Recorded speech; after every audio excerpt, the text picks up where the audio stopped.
My dad was born in Grand Lake Stream, and his father lived there. His sisters grew up there. Some of them were born in Wheaton, Maine.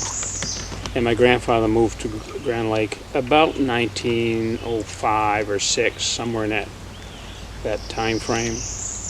He came to Maine from actually Rhode Island as a young lad, and then worked in a tannery. And his father was a Civil War vet, and he married a lady that happened to be from Wheaton, Maine, who was down in Massachusetts, and that's how he wound up in Maine. But his attraction was obviously finding work in the tannery. And then my dad was a Maine guide for about 68 years. He began guiding when he was 14 years old. So the traditional fishing camp was integral to Grand Lake Stream. And of course, in the 1940s and 50s, the school was pretty active. The James Wright School, 3-room schoolhouse, and probably there's not very many of us left that went to school there. You know, I went on to Lee Academy the last 2 years of high school, but in growing up there, you know, all your schoolmates, all through those early years until you're basically in the 10th grade, 11th grade, you knew most of their fathers and friends, and we would walk back and forth to school. And of course, it was like you get there at 8 o'clock in the morning, and you'd go home for lunch. And oftentimes, in fact, quite frequently, you'd be walking to school, and the guides would be going to work. And in the early years, in the 40s, most of the guys didn't have cars. You know, so they fished on Grand Lake and then some other lakes, but their transportation was provided by, like in Weatherby's case, Weatherby's camps, they had trailers where they would put the canoes on and trail them to Wabash or Big Lake or some outlying lake for the day, and that's how the guides got transportation. That, you know, in the 20s, early 1900s, they were all fishing out of double-end canoes, and that they transitioned out of the or they used the double-end canoes. Often were taken up lake on a launch. They were loaded on a launch. This is before my time, but I have pictures of it and I know the history. And they would take the guides and the clients, what we called up lake, somewhere on Grand Lake, and they would put all those canoes out with the clients in them, and they would paddle, no upward motors. And then at the end of the day, they would come back to the supposed mother ship, the launch, load those canoes back up and come home. And then it wasn't until, you know, maybe the 30s, the advent of the outboard motor, and then along came the adaptation of the double-end canoe to a square stern, so it would accommodate a motor.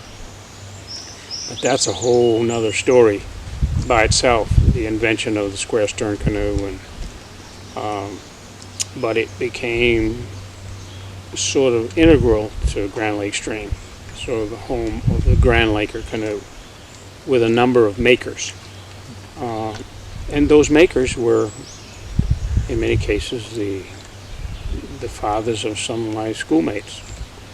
Pop Moore was one of them, Bill Sprague, and of course Kenny Wheaton built canoes there.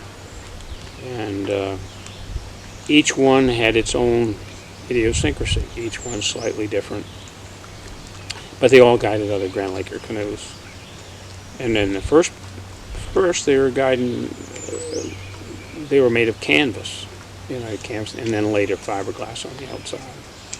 So that became the kind of the beginning and the central place for the Grand Lake canoe. Nowhere else in the country does anybody build that canoe. My family came here. My grandfather worked in a shipyard in Yarmouth during World War I and met Holly Fitch, who was from here, that was down there working in the same shipyard, and came up here fishing with him. Fell in love with the area, came back hunting season, deer hunting, fishing, salmon fishing in them days, and within a year or two bought a camp out on Fort Machias Lake, which was boat and foot traffic only to get there. You'd go up through West Grand in a compass, then across Dobsey, and then for the Pineses, walk from there over 3 miles to Fort Machias Lake where his camp was. Carter White was another native from town here that had a camp out there in the same area, and grandfather and Carter became best of friends, and grandfather would come back, guide deer hunters and fishermen with Carter. They had another camp up on West Grand that they built up in the Narrows. They did that because it was easier to go up there and stay. That's where the best salmon fishing was, than to run a canoe back and forth every day. And that carried on right up through the late 60s, and my grandfather died. And we built a bigger camp in the early 60s out the Fourth Lake. My Uncle Junior was partnered up with my grandfather on that bigger camp, and the whole family came and went. We came there to deer hunt in the fall. Grandfather would run a deer camp the whole month of November, had people there every week, right through deer season. My uncle and the rest of the family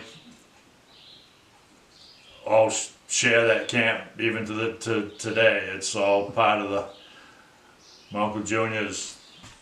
Yeah.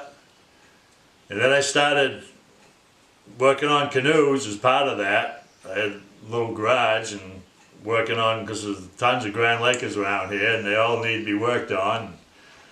Tradition, they've been built here for almost 100 years now. I started repairing them and fixing them up for people, and they got busier and busier doing that. And I wanted a brand new canoe for myself.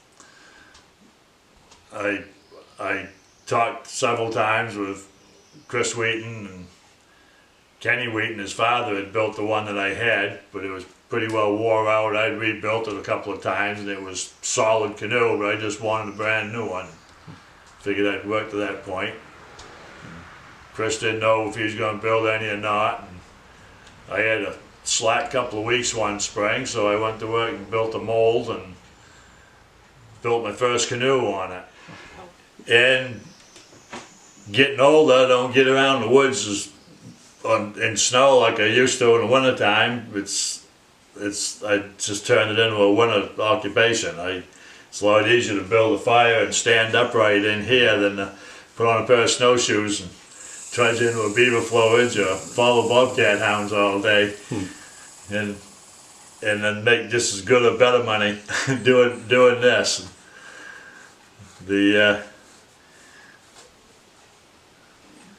That's kind of where I'm at today, nowadays.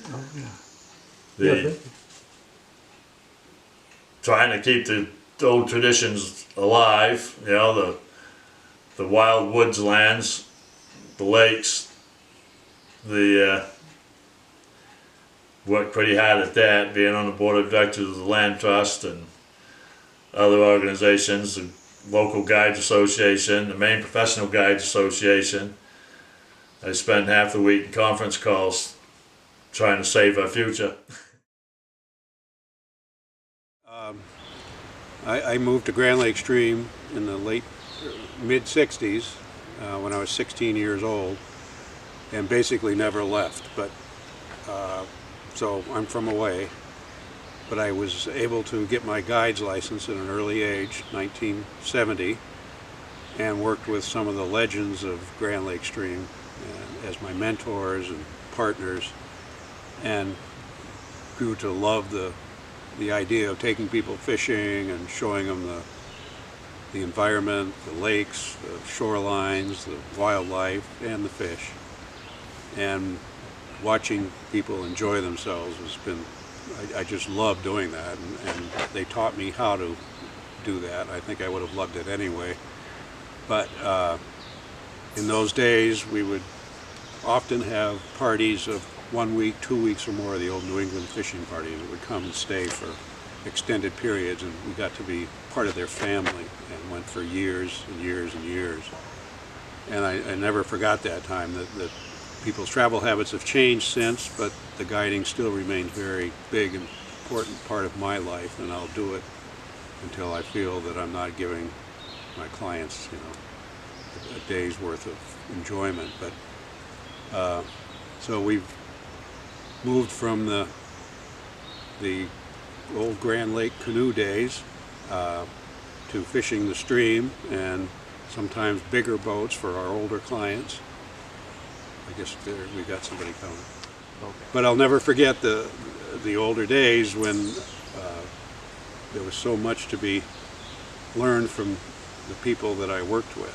Val Moore, Walter Brown, Preston MacArthur, Earl Bonus, and Leslie Brown, among the others, who were part of the original guiding staff here in Grand Lake. The guides came about after the tannery closed and the fishing and hunting remained a viable option for employment.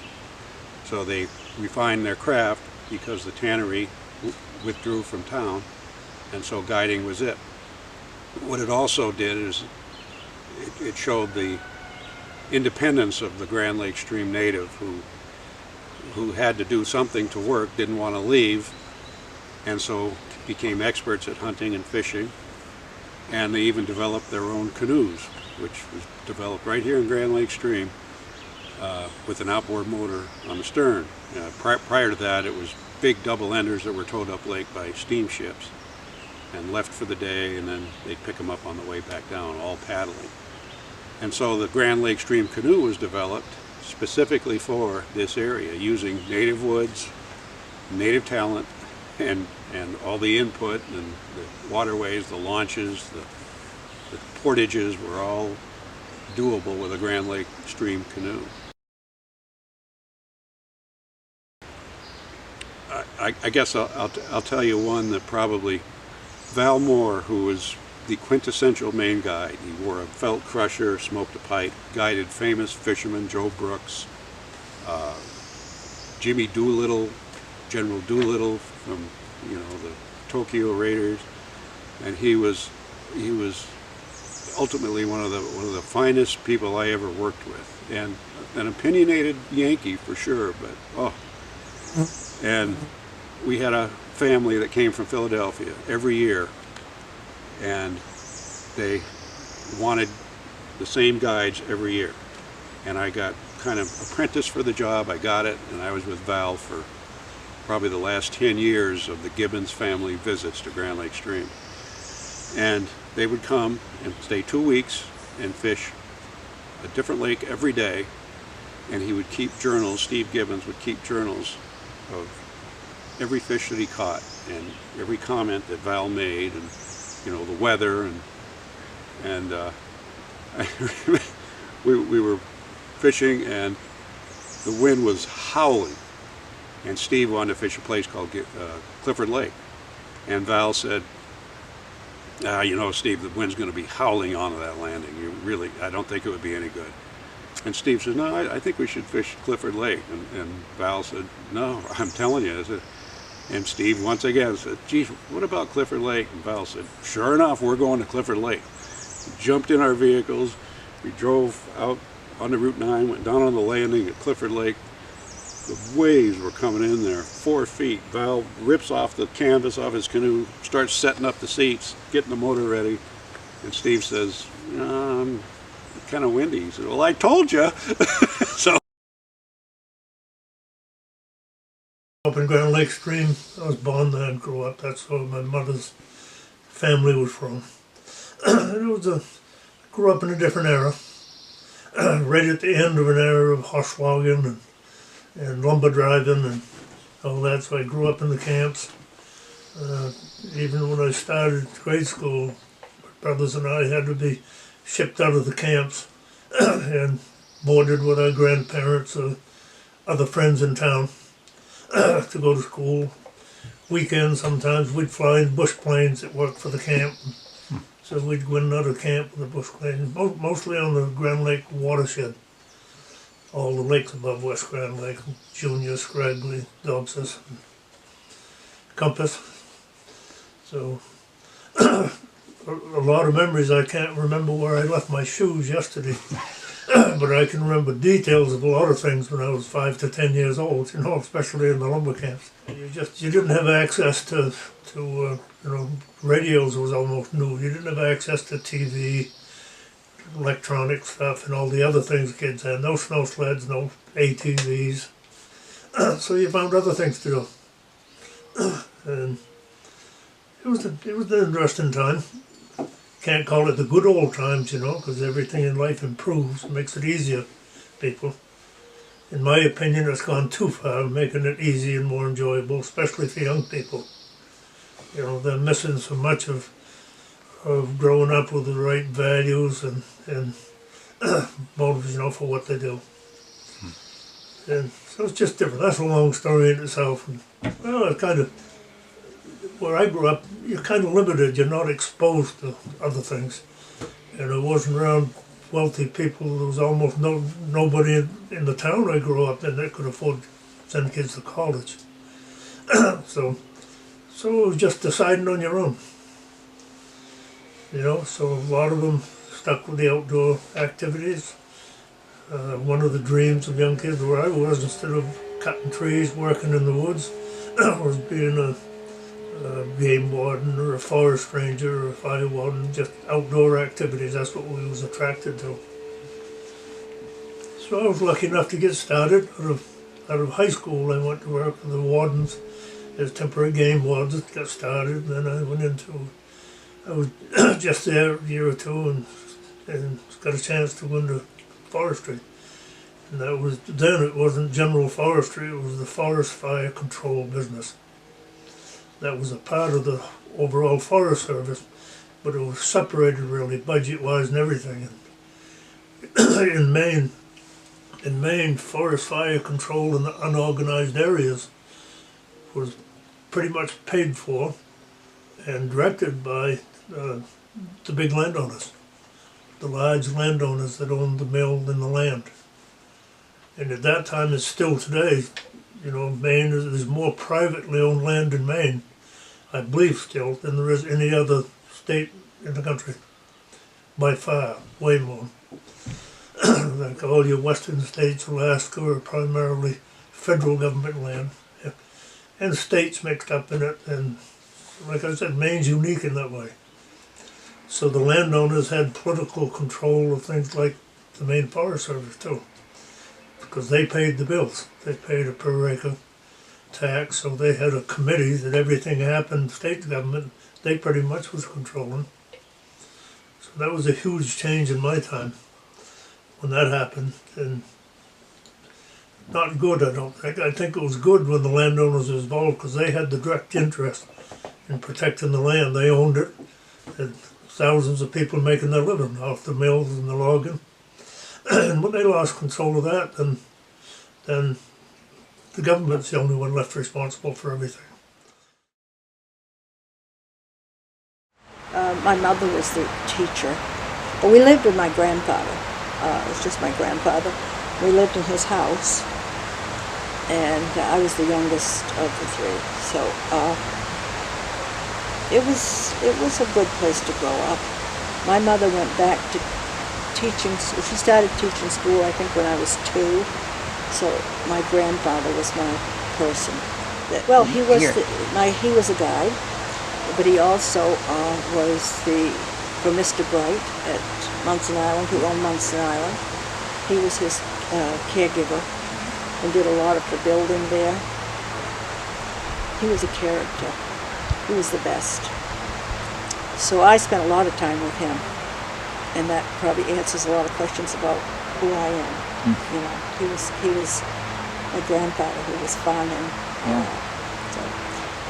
so then I had to go to school at 4, and went to the school over here.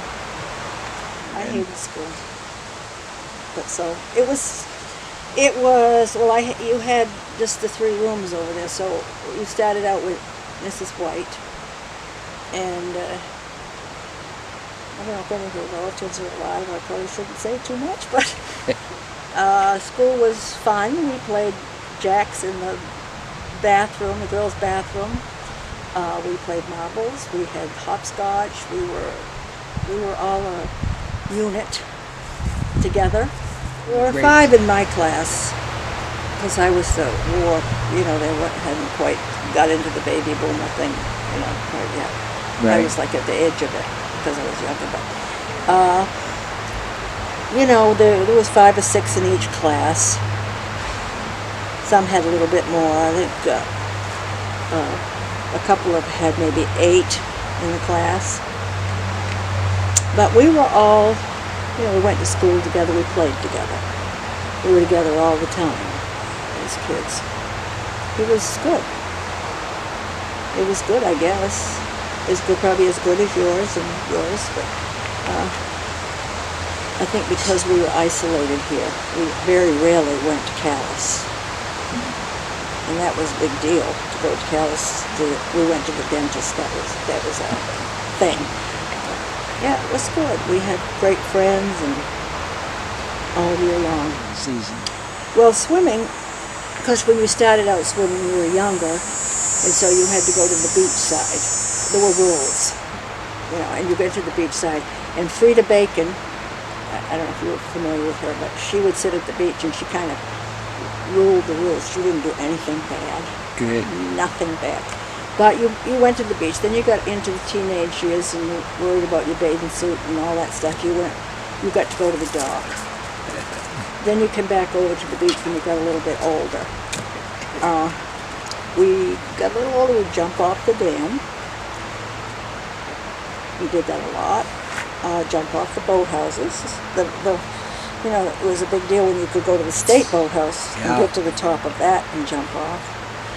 And and you got a little older than that, and you're more into your high school years, and we still hung out together. Little kids sliding, skating. We skated on the lake all the time. We'd go up and meet and throw a tire on there and light it on fire and skate, and we did that every day. And slide.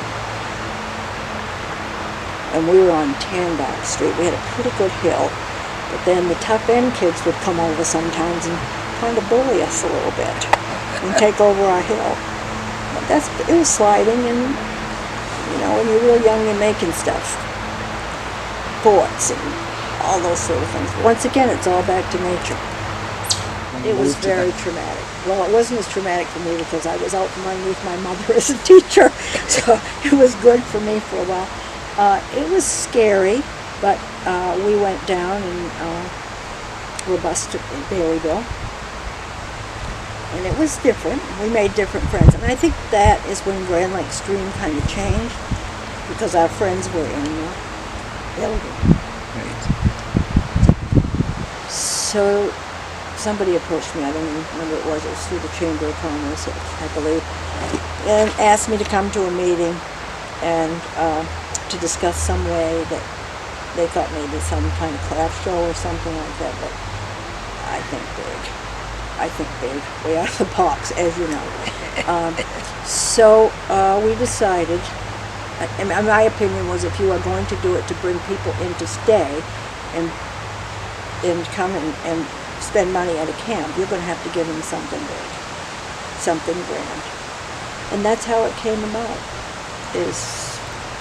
Nobody believed it would happen, and nobody believed it would be, but it's a perfect place for something like that. The beauty, to combine the nature and the beauty of this place and bring artists in for just a weekend of art. And it worked. How long ago did that start? 26 years this year. It would have been 26 years on Saturday. So it'll be 26 years next year. If we can. Nice. But it's been a wonderful thing for the community, I think.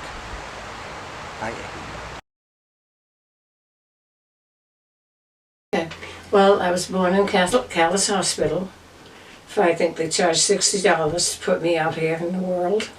And I was brought up here in Grand Lake. So we lived in a little log camp out the road. And my mom and dad, she didn't work. He was a lumber guy, and a guide.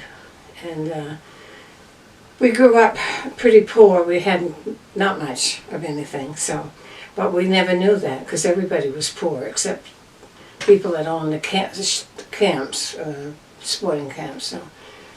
But I had a great childhood. We spent all my time in the woods.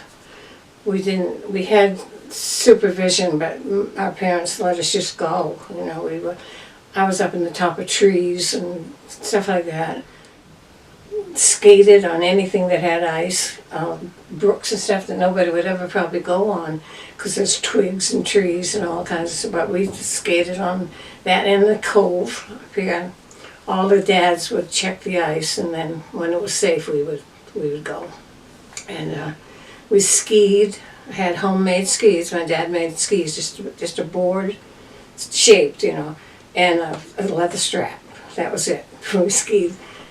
We skied wherever there was a little slope, And so went swimming every day in the summer up at the wharf and at the beach sometimes, and the stream, we called it the abutment. It's in the middle of Middle Walk where you can go down to the stream.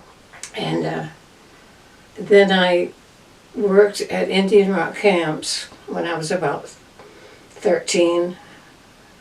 And their daughter that owned the camps, Ivane, she lives in Princeton now. She and I worked together at the camps. And then, I know when I was in high school, we played basketball every day after school. We had to practice every day. And so that was a couple of hours after being at school all day. But we won all our basketball games all around. We had fourth graders on our team.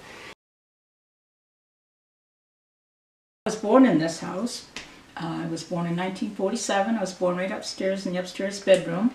This was my grandparents' house, Wilhelmina White and Horace White. And I just left Grand Lake Stream. I went away for 25 years, but I couldn't wait to get back, and I've been here back 28 years. So, my father, when I was little, he worked in the woods all the time. And of course, in later years, he designed ski chalets, and he worked for Dead River up in the Carabasset, and then he got into real estate, and then he was in that until he passed away. And my mother, she was a wonderful pianist, and she taught herself how to play the piano. She was a great seamstress, and Sally Ann and I, that's my sister. We had tailor-made clothes all the time, and they were great. And but in later years, my parents moved to Hamden, which Dead River took my father there, and my mother and father eventually started their own business. They had Mason Lumber Company, and my mother had a fabric shop, and she was the one that got the real estate license first, because she was a smart cookie, and then she got my father into it and everything. And then eventually, for about 4 years, they came, because Mom wanted to come back to Grand Lake Stream.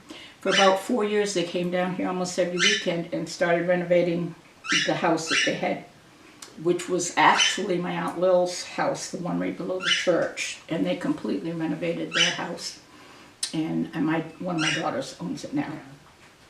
And so they came for 4 solid years, and they pretty much did all the work myself. Mom actually designed it, and Daddy he did all the little nooks and stuff like that, but other than that. And then my mother called one day when my husband and I were living in Maryland at the time, and she said, "Do you ever think about coming back to Grand Lake?" And I said, "Well, yes, but we had our own life down there." But 2 years later, we did come, and Bob had never lived in a little tiny town like this, because he was originally born in Brooklyn, New York, and then his father was in the military, and they moved to Maryland. And I met Bob when I got a job. I went to college for 2 years at over in Machias. I had wanted to become an English teacher, and then I wanted to do something else. So I got a job. My mother heard something on the radio one day when she was doing dishes, and they were taking applications for the FBI. So I applied for that, and I thought they'd send me to Boston, but they sent me to D.C. So, that's where I met Bob at, my husband. And so I was identifying fingerprints is what all of us, there were tons of us young people there doing that. It was great. And so then he was getting ready to go in the military, so we got married in North Carolina, Fort Bragg, North Carolina. Then he went on his way, and I stayed with Mom and Dad till I got back. And we moved and lived in Maryland for 25 years. And I've had all kinds of jobs. My favorite one, I worked at a country club for 19 years, Montgomery Country Club. It's still there, and it looks really good. But then we decided, and then I got into insurance. I became an insurance agent, but I kept my country club job. Couldn't give up all that good fun, so that was nice. But I was an insurance agent there, and I worked for a retired military person he was a Marine. So everything was right on the docket, but it was a wonderful learning experience. They were nice people. And then we moved back here, and I started out at Fenderson Insurance. I stayed there for a little while, but then I got a job at Creative Apparel in Princeton, where we made clothes for the military. And that was my second favorite job ever. I'd never worked in I said, oh my God, I'm going to work in a factory. But, you just have these pictures of things, but it was great. Miss White was my teacher for the grade 2 to 6 or whatever it was. I can't even remember now, Agnes White. And I remember all that. We had Dickie Kelligan, Bonnie Beth. We had Vicki MacArthur. Some of these kids have already passed away. Jackie Brown were in our class then. And they were all good kids. They were really nice. And then when we moved over to the place where the gymnasium, so-called gymnasium, or the workout room, I guess. That's when we went over, and Mrs. Thompson was our teacher there. And then we went on to Woodland High School, of course. And we had really good kids. We had the Milligan, I can't even think of all the kids' names. I can now. Tonight I will at midnight. I can picture everybody sitting in their chairs. We had Ellen and the Milligan boys, and Brenda Newman, and so many kids. So Princeton High School had already closed by the time you got to high school? They sure had. Yeah. We went in our first year that we were here. Let's see, Bonnie Beth, me, Brenda Newman. I can't remember who else. Well, when we were freshmen in high school, we all got to go to Washington, D.C. and march in the parade. So that was pretty good. So we used to go down to Calais at the, God, I can't think of it. You know what I'm talking about. Anyway, and march and practice marching every Saturday, back and forth and back and forth. And Mr. Phelan was our music teacher. I came to Grand Lake Stream with my dad and my uncle, my little brother, and his 2 boys. And the legendary man named Carter White, who was a guide in town and many other things, was our outfitter. and we went for 2 weeks. I had to be in my teens to discover that my parents, my dad and uncle, didn't really have that good a time because it rained every day. But I thought it was magic, and I thought that Carter White was God. He'd say, "Want to see a deer?" And I'd say, "Yeah." And we'd go 10 minutes in his canoe, and there'd be a big buck deer on the shore. "Want to see beaver working on trees?" "Yeah." He'd take me right there. "Want to catch a bunch of perch?" Take me right there. One very vivid and funny memory I have. People said about, there's an old man in town named Donald Chambers who once said to me that anything's good enough for Carter. And I said, "What do you mean like that?" By that, and he said, "Well, he'll be working on a project and he'll say, 'That's good enough, let's go.' Anything's good enough for Carter." And an example was, we started at the dam, and we went up and through Thoroughfare and up into Dobsey, and then we went up to Dark Cove in Dobsey, and there was a carry from there to Fourth Lake, and that was a bit much for 9 and 7-year-olds and their dads. So Carter had contracted to have somebody come out, I can't remember who, with a flatbed truck. It was a very rough road and went out that way, the Fourth Lake Road, and to pick us up and do the carry. Well, we had been perch fishing that day, and we caught a bunch of perch, and he put them in a bucket. And since it rained, and he knew it was going to rain, he brought on a little jug of coal oil to get a fire started. But of course, it didn't have a stopper in it. That was Carter. And obviously, on that ride, as we hit the ruts, the coal oil was jumping into the perch pen. So we get ready for the big fish fry that evening, and Carter got the fat all hot, and you reached in and grabbed one of these fish, and you dropped it, and it went whoosh, that great tower of flame. He never flinched. We all jumped back, and grabbed another one. Hit 3 or 4. He finally talked to my dad, who was also Sydney. So what do you think them's been feeding on, Sid? I remember that, and that was a very vivid memory, and also getting to Fourth Lake, because he had a camp which now belongs to Lee Whiteley, and it had triple bunks in it. And I argued and argued until my dad would let me stay in the upper bunk. I thought this sleep in the top bunk of a triple bunk was just like nothing anybody could ever imagine. So I think he put a whole lot of stuff in there to make sure I didn't fall out of bed. It had a rail, but I think he even built that up. But it was, I just remember coming to this part of the world and kind of having my jaw dropped the whole time. It's a lot different now, with all the kinds of communication that are available to younger people. I know young people who've gone to, ancient cities in Europe, and, it's familiar territory, at least in a kind of conceptual way. Whereas for me, the first time I went there, it was like the first time I came here. I just looked around, I could not believe anything like this existed on Earth. A couple of summers ago on Munson Island, old folks are always saying the world's going to hell, and it never does entirely. It always was in hell to some degree, but I remember a couple summers ago seeing a younger couple in a tin boat they'd rented somewhere, I guess, off the west shore of Munson Island in the Grand Lake Stream, and they had a couple of boys who were about the same age as I and my brother were when we came here first.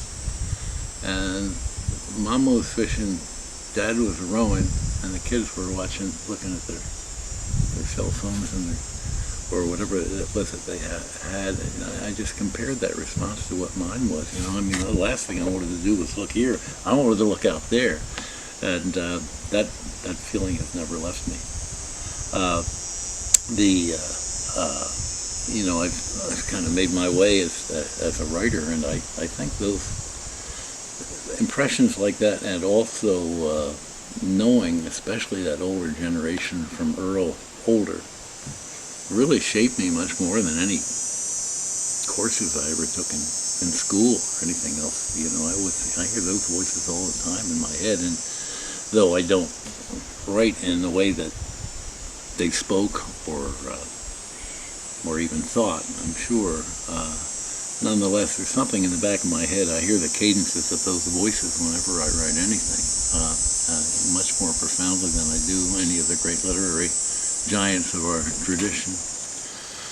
The modes of expression, George, as I've said, was the songwriter and the poet, and understood to be the community's best, because back in the old days, up on where the ball field is now, there was a building there, a community building there, and people had to make their own entertainment, so they would periodically have these variety shows, there'd be skits and there'd be music and so on. And when it was time to change scenes, when the curtain came down, George was expected to come out and say what he, as he would say, I was expected to say a piece of poetry.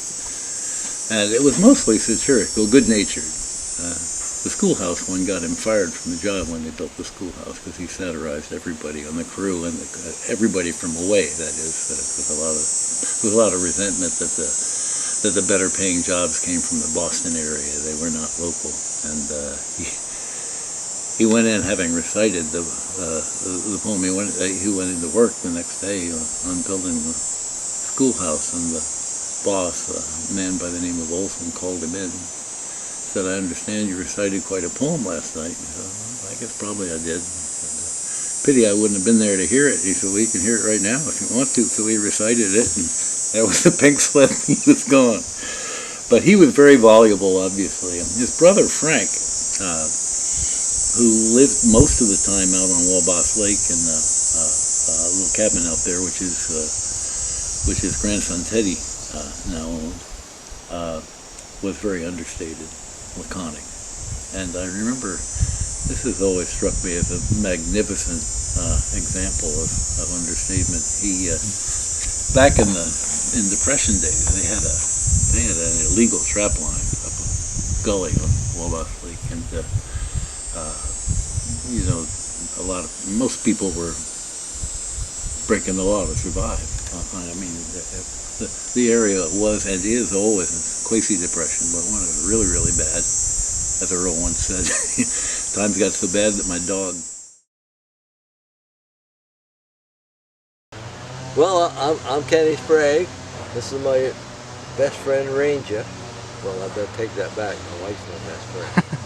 But I'm a hometown guy, native of Grand Lake, and I've always loved Grand Lake, and I always will. So it's a beautiful little town. It's a great place to visit. People are friendly. Well, most people. And we're sitting here on Middlewalk in Grand Lake Stream, what they call Middlewalk. And the origin of this right here is when they, umpteen years ago, when they had the tannery. They put this in here, and somehow or other that water went down and supplied the tannery. And this was built by hand. In fact, right behind us, you can see where they've been digging. And this is Middlewalk, and most people that come to Grand Lake favor coming to Middlewalk. You care to share that story too of the time with the dredging and how the folks kind of came together and helped with that, or? Well, what happened? We wanted to dredge this, and when the state of Maine put the 2 new pipes in the lake to get better water. One pipe is a little shorter than the other, and I believe the shortest one is in shallow water, and the longest one's in deep water, so they can change the temperature of the water in the canal, in the hatchery. So I got the bright idea, while you're putting those pipes in the lake, why not dredge that canal? I don't know how many millions of dollars was being spent to put these pipes in, which was a good thing. And this pipe here, we were all hoping they would have to replace it, but they took pictures of it on the inside and it was in perfect condition, so they wouldn't move it. So I went to the fish hatchery and the contractors and different people, and a couple of people from the inland fisheries and wild game, and they said no, they couldn't afford it. And I said, say what? Why can't you clean that mess up? You guys made it. But anyway, we lost that battle. So in the meantime, there was always a beautiful American flag on the hatchery. So when you come in town and you look ahead, you'd see this beautiful flag wagon waving. It was always there from day one when I grew up. So I said to the guy, I said, well, why don't you put the flag back up down to the hatchery? And one fellow said, he wants a flag. And I said, yeah, I'd like to have a flag there. There was always one there. Why isn't there one now? And one individual from Inland Fisheries and Wildlife said, well, we don't have a flag at all of our state entities.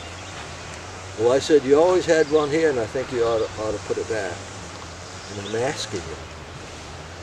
And it didn't go over very big. There's 3 men standing there, and I said to him, I said, well, I can see that there are no veterans here, like me.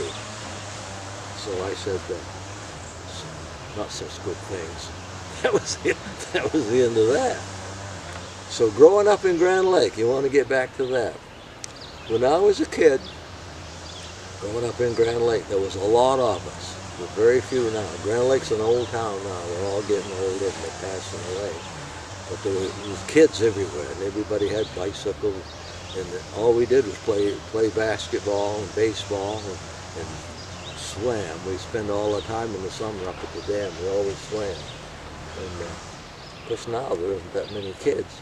But Grand Lake was quite a nice little town. We had our own school, 2 years of high school. And we were pretty well educated, I guess.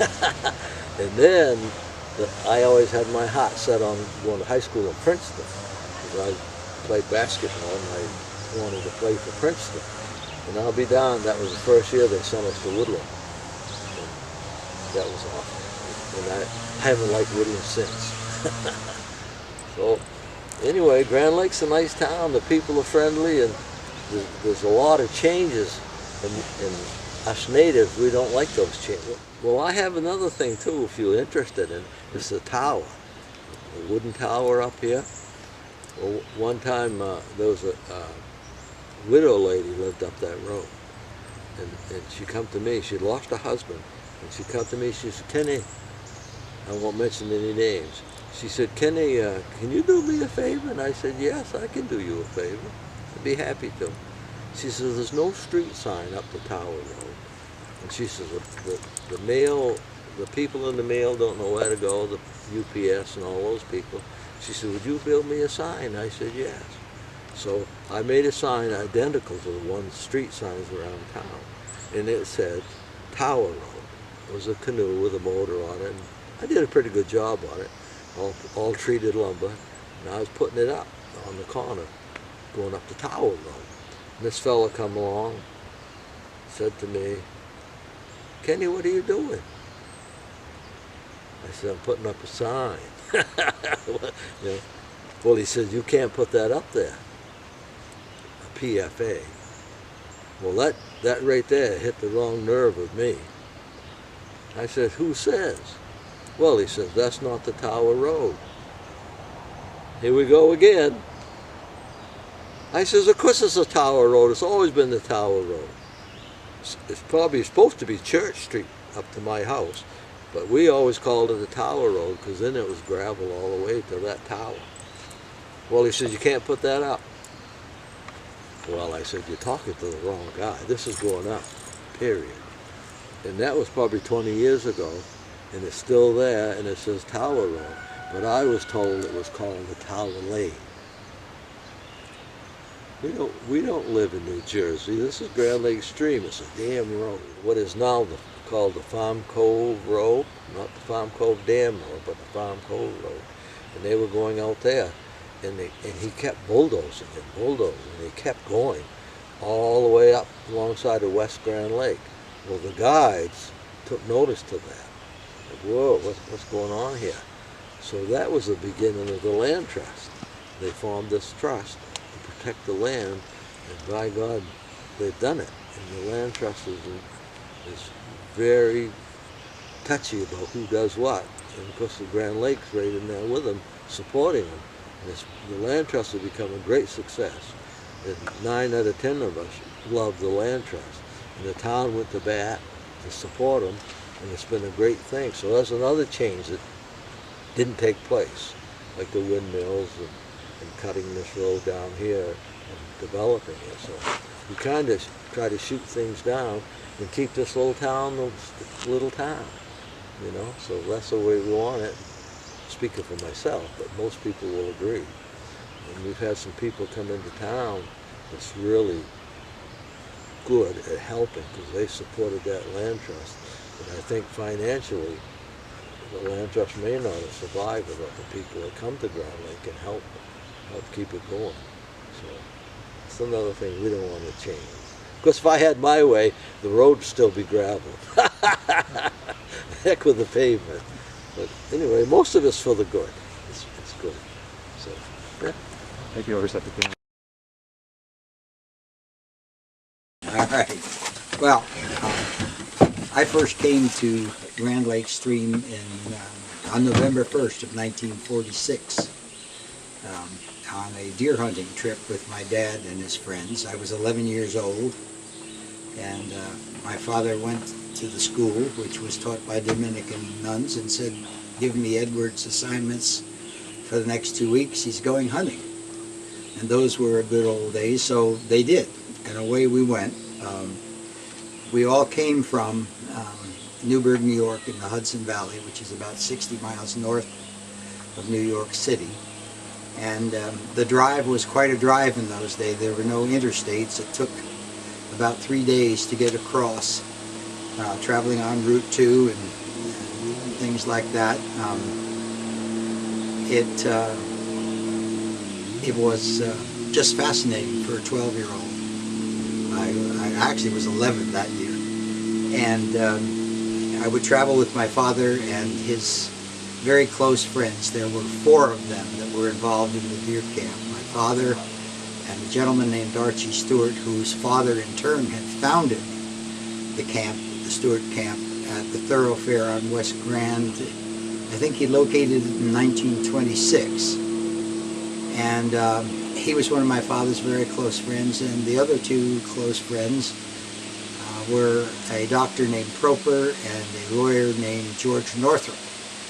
And the 4 of them, my father and the other 3, were close friends for life, really, and they are buried in a row with their wives on a hill in Newburgh, New York right now. They just remain close friends their whole lives. And the journey was amazing. I can recall being in LL Bean late in the night on one of the trips up.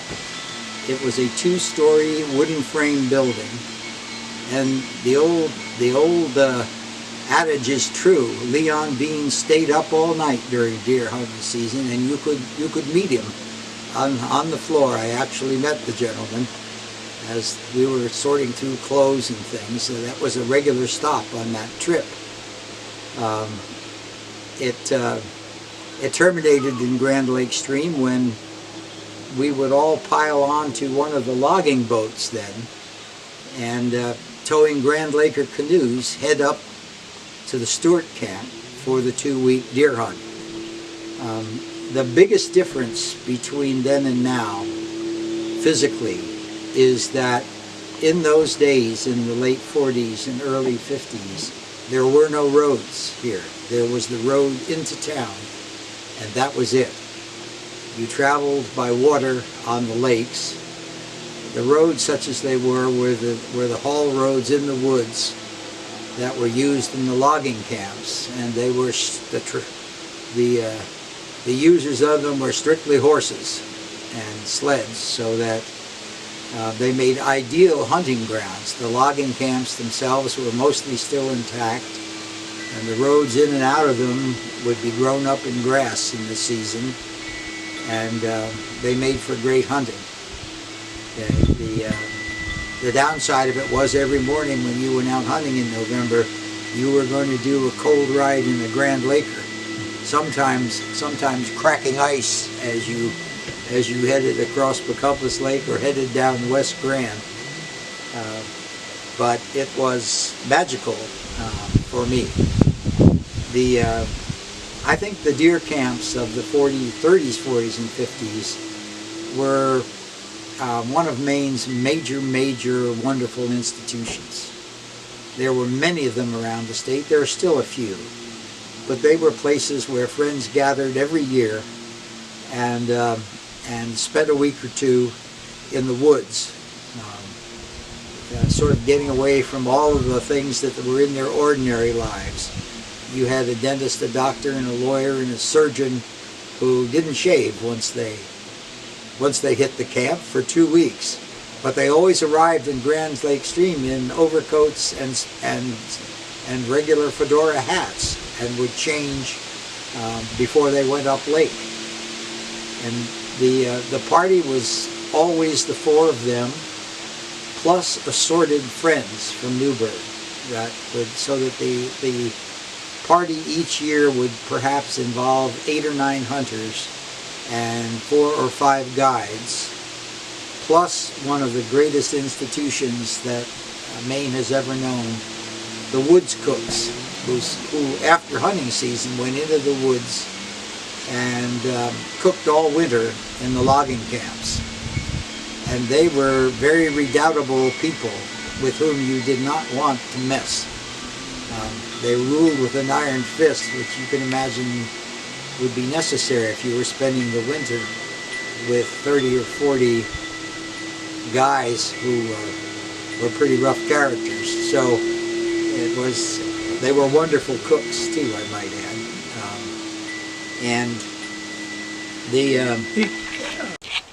It was an amazing way, to grow up there. It really was. They had a vehicle they called the Moji at the camp. The Moji was a Model T with steel tracks on the back of it that was used to bring firewood in. And the only problem with the design was that it was pretty smooth steel, and it was treacherous in pine needles. It would just slip and slide all over the place. But that way, it was an amazing machine. The Moji, they called it. And in any event, it was the high point, I think, not only of my life, but my dad's also. The preparations for the hunting trip would start pretty early in the fall, with my dad and all cleaning their guns and assembling stuff and making plans and talking to the head guide became Earl Bonus in those trips, so there would be much palaver back and forth with him. And some of the guides who were on those trips almost all of the time were Val Moore and Hazen Bagley and Carol Gould, all of whom still have relatives in this town and whose families came really in the tannery days.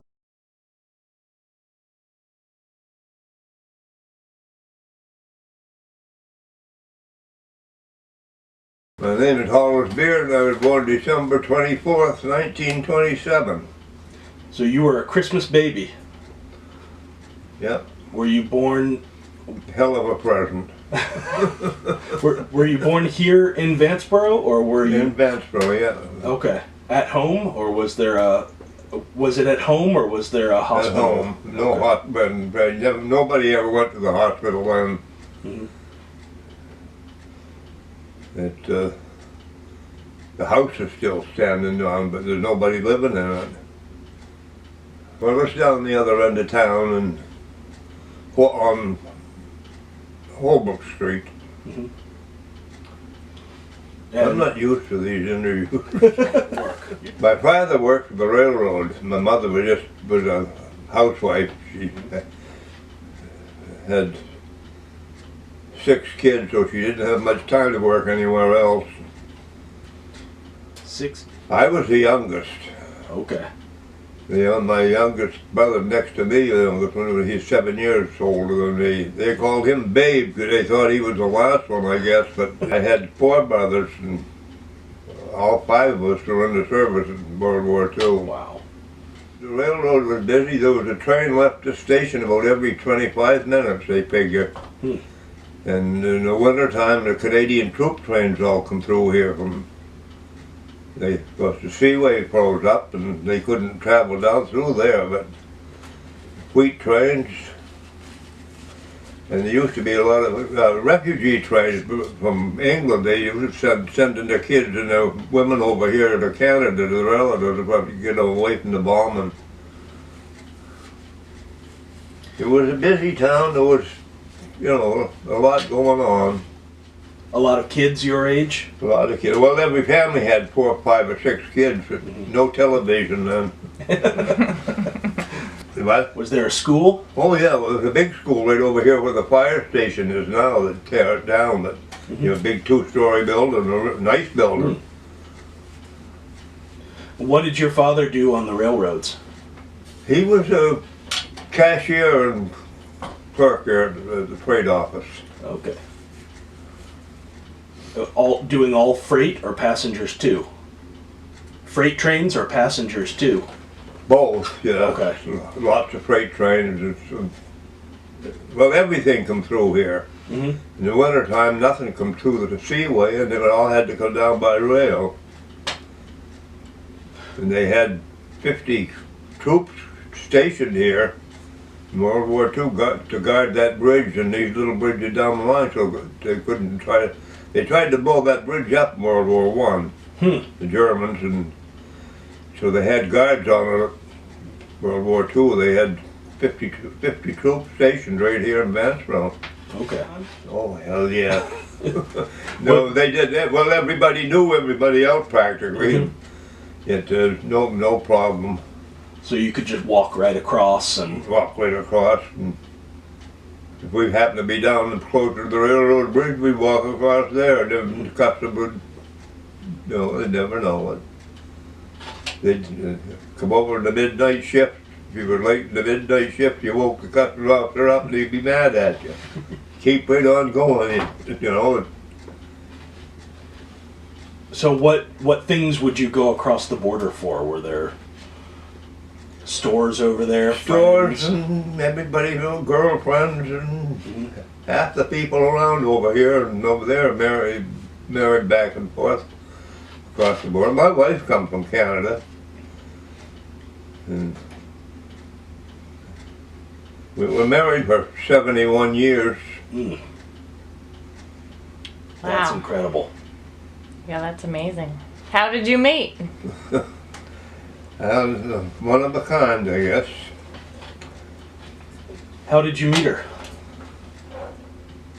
I met her at one of her friends' houses over there in McAdam, and I met her before I went in the Navy, and I said, by God, I'm going to look her up when I come back. But she had 3 sisters, and one of them married a fellow from here, and he was ended up in the Navy. And there's a lot of things you could buy over there a lot cheaper than you could here, and they come over here for things, and it was a busy place. Were there different schools, or did all the kids go to the same school? There was a school right up to completely everything, right up to graduation, seniors and all. They didn't go out to school anywhere. Okay. That was sometime in the probably in the 70s. I don't remember dates. I can't remember good, but it was back along in the late 60s or 70s. They started going to Lee Academy.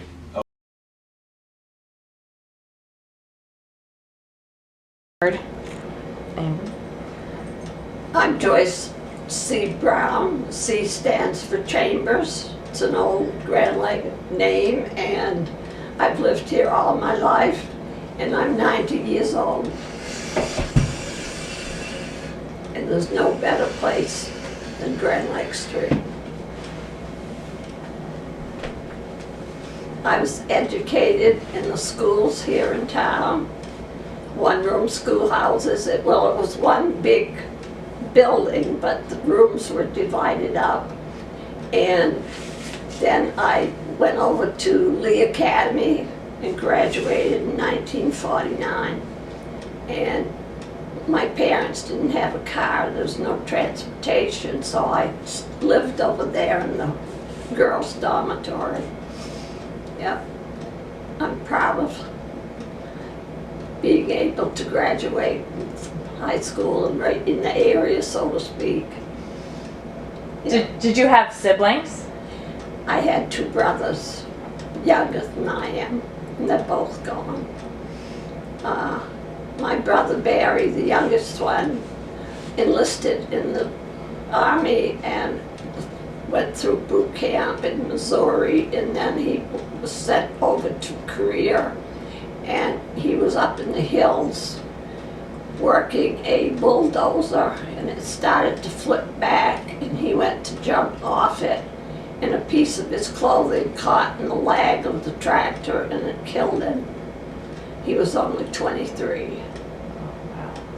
And my other brother, Frank, he went to school in Princeton, and then he married a girl from Woodland, so he went to work in the mill, and he bought a home in Woodland, which is now Baileyville. So that's it for my family. Yeah, my mom and dad, of course, were both from Grand Lake Stream, and Dad was an outdoorsman. He guided in the summer months, and he trapped or did woodwork in the winter. So he was really an outdoor person, more so than my mom, but my mom loved fish. She would go up there in the winter, snow, sleet, rain, whatever, and sit there with that ice hole that was made by the old-fashioned way, chisel. And she caught that toad that's in there on the wall in the living room. Okay. Yeah. Wow. Yeah. That was a keeper, for sure. Yeah, she was real proud of that. And she had a friend up there fishing with her, and she hollered, she said, "Kay, you've got to come and help me. I can't pull on this." At that time, she didn't realize it was a fish.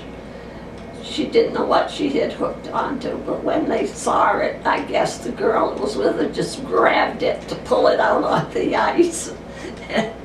Anyway, she wanted it mounted, and I don't blame her, because it is a beauty.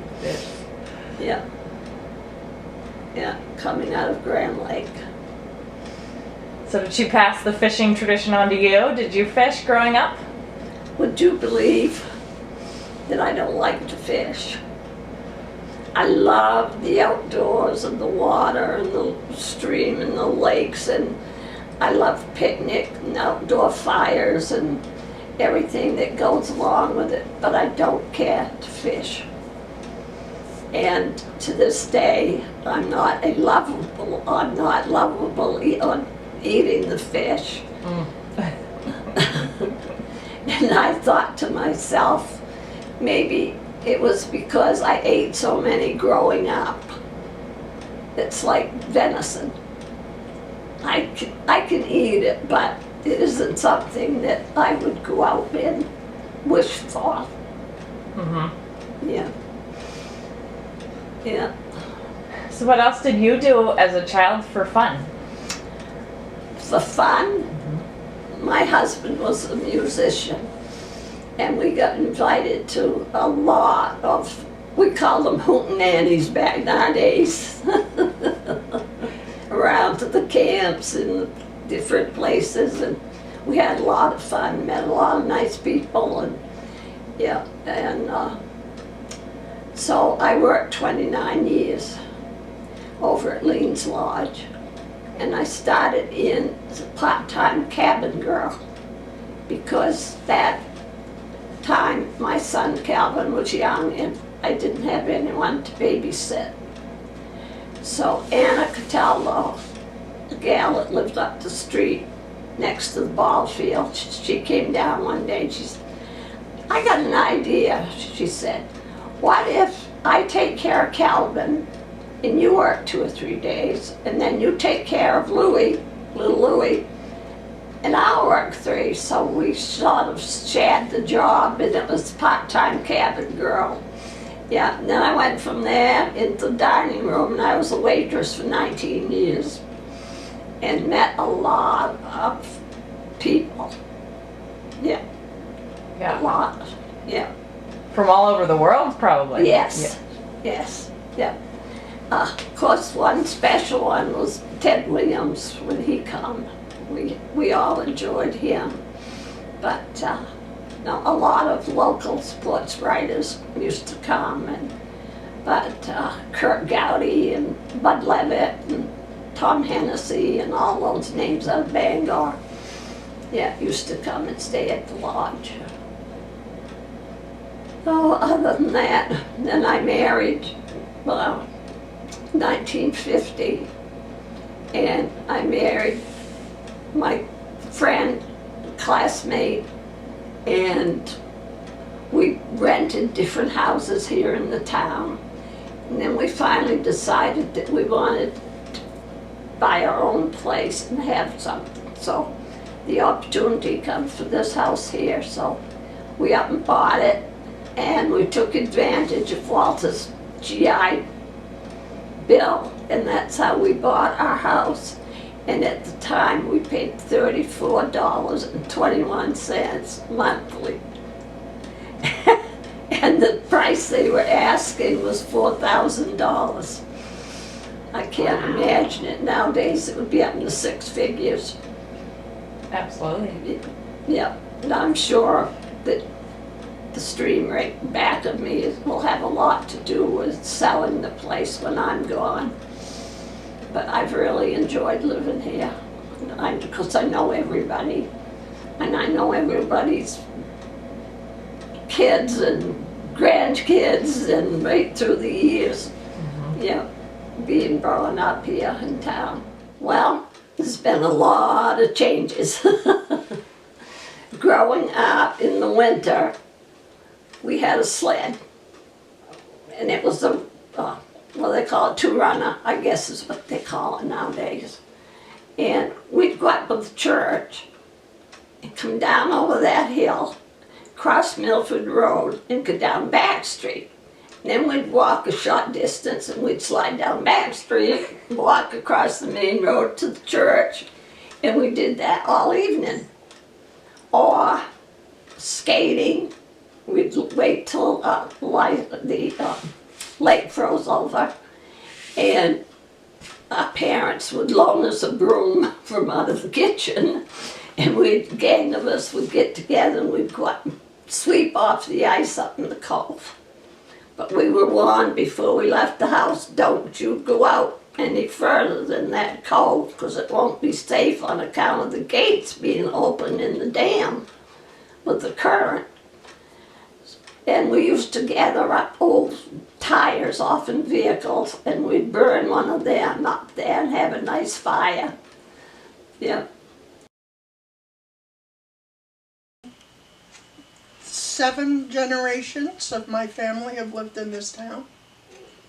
From Dave Cass Sr., which was the first white person on this plantation, which was called Hinckley Township then, and he had a farm on the North Shore of Big Lake.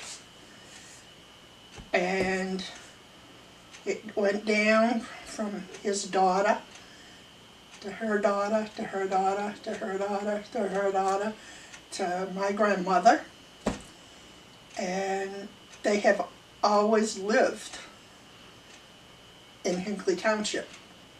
Some, you know, and on Tough End here, there's 4 generations that have lived on Tough End.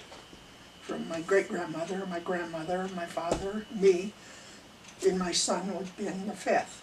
And the original Cass settlement was in the 1820s, wasn't it? Well, it's debatable when he came. It was between 1812 and 1817 that he started the farm. And whether he was in Canada, but how he got there I never could figure out. because he was born in New Hampshire. He was working in a brick place, making bricks. And I think the War of 1812 got him on this side of the border. And then he didn't like it on this side of the border, so we went back. And he married a girl, Eleanor Marsh was her name. And she worked in the household of the general that was the head of the British Army in St. Stephen, which wasn't St. Stephen then. So then they moved to the North Shore of Big Lake, and that was how the family started here. And Grammy Hawkins, that's my great-grandmother, was the first elected female person in the plantation. And she was elected as chairperson for the school board because she wanted a school out in Cassville, which she got. And she got $20 to buy books for the school. And it's in the town records. When was that, Sophie? What about that when? I can't, it was early 1900s. I can't remember right now the dates. I have it, but I don't remember it. And that school went for about 20 years and educated the boys, not necessarily the girls. And Grammy said that when her brothers would come home from school, she would make them sit down and teach her what they learned in school that day. And their mother used to do the same thing. So Grammy was taught by her brothers, and she taught herself to read and write. And Grammy could read Old English. She had a book of Shakespeare's by E.K. Chambers from Scotland. Now, whether it was part of her husband's family or not, I don't know. Because I can't go back that far. Right. Because, I don't know, they were outlaws, I imagine. But anyhow, she used to read that to me. And I'd go home and I'd tell my mother, Grammy read me this today, and I'd repeat what Grammy read me. And my mother would look at me and she'd say, speak English. I said, well, Grammy said it was English. My mother said, no, it's not English. So that was a thing in growing up. And Grammy she was very old and very used up from working hard and whatnot. And she would sit and tell me stories.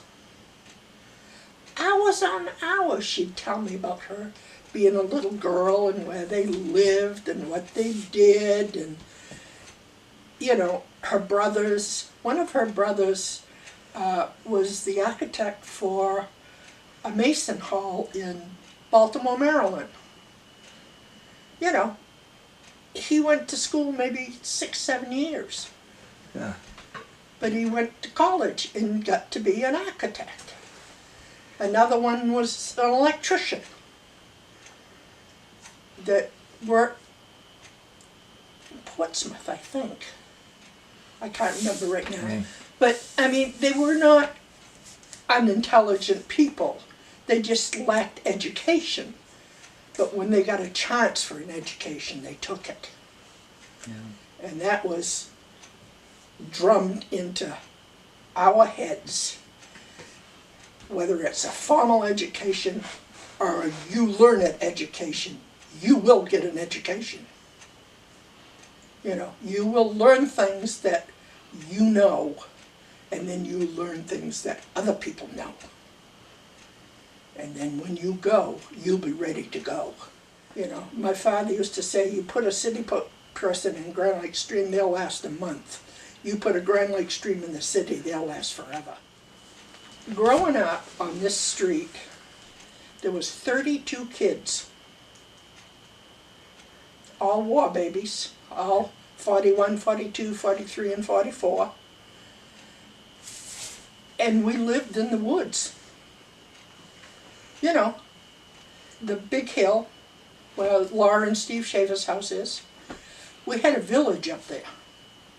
We had teepees that we cut boughs every spring. We cut boughs and replaced the old ones. We had boards that we found, people's dumps, dishes we found in people's dumps. You know, it was just every kid on the street played up there. We played Cowboys and Indians, we played Tarzan, we played house, we played whatever. But none of the parents worried because we were all together, you know. And we had a pile of rocks, and if somebody whistled and said, over there, we'd pick up a rock and we'd heave it in the woods. Nobody spied on us. And there was one guy that used to love to come up there and stand in the woods and spy on us. He didn't have any kids. He just liked to spy on us. So we'd put the rocks to him. And he didn't come after that, you know. But it was the outdoor part of our lives, which was a major part of it. We knew what the trees were. We knew what the berries were. We knew what the flowers were, because our parents taught us that. The in-house part of my childhood was completely different from the outhouse part. I don't mean an outhouse, but out of the house. Right.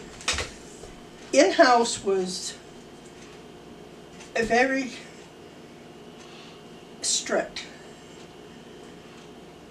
It was said once and only once, you will do the best in school that you possibly can, and then some more. You will learn everything that you can from anybody that you can learn anything from. My mother got up in the morning at 3:30, 4 o'clock and wrote until breakfast time. She got breakfast. My room was taken care of before I went to school, from the time that we lived in the little house till the time we moved into the big house. My bedroom was spotless, or it wasn't there. And if I didn't do what was right, it went out the window.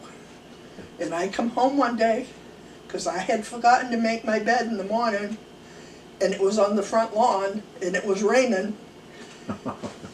So I had to take all my bedding in, wash it, hang it on the line, and I didn't have any bedding on my bed that night because it was wet. But I never forgot to make my bed again.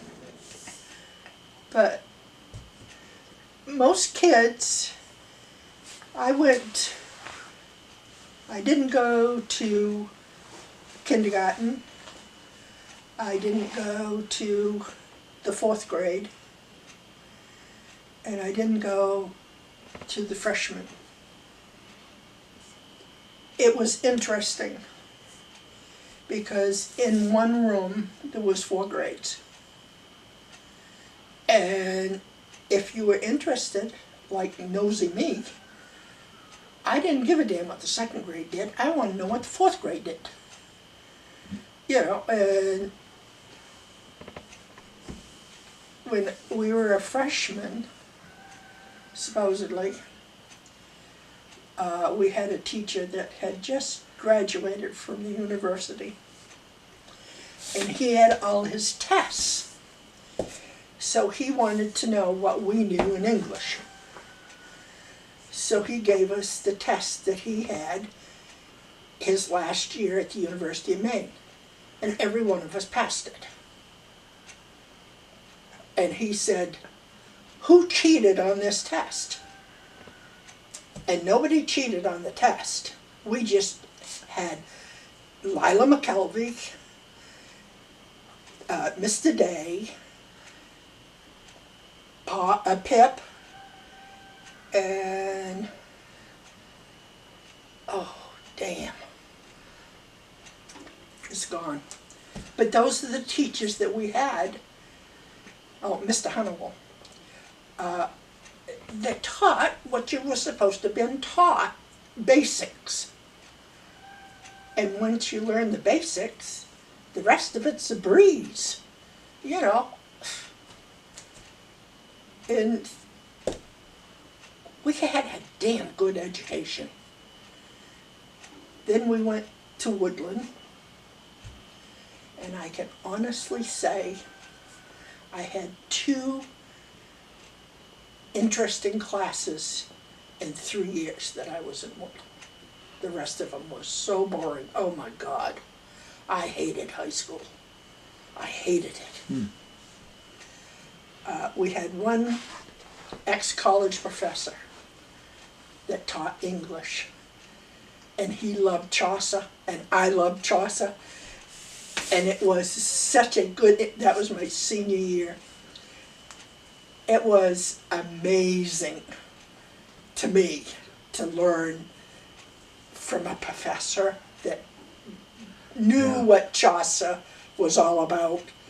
And he always called me the baker with a pimple on the nose. And it was just, oh, it was so exciting to me to learn something that I didn't know. Right. But then it was, the kids all went off. Most of the kids went to higher education. I got a scholarship, which I didn't use. I got married and had a son. And then decided I didn't want to be married anymore. So then I went to Massachusetts and got a job at Raytheon Electronics and went to Brandeis. And it was just a fluke all the way. I applied and didn't get in to Brandeis. My aunt worked for Mr. Jake Grossman. Of course, Jake Grossman donated half of Brandeis University. Yeah. So she mentioned it to him, not meaning anything. You know, she just was, they was talking about family, and she said, my niece just got denied from Brandeis. He says, what do you mean? Where's she from? Grand Lake Street. Why didn't she get in? You know, the whole works. Well, I got a letter from Brandeis saying that I could be a provisional student. So I took my 4 courses, base courses that I needed for whatever I had planned on doing. And the lowest I got was 3.8. So then I wasn't a provisional anymore. So I went there off and on for, 5 years. Yeah. And I always kept changing subjects, so I never got a degree.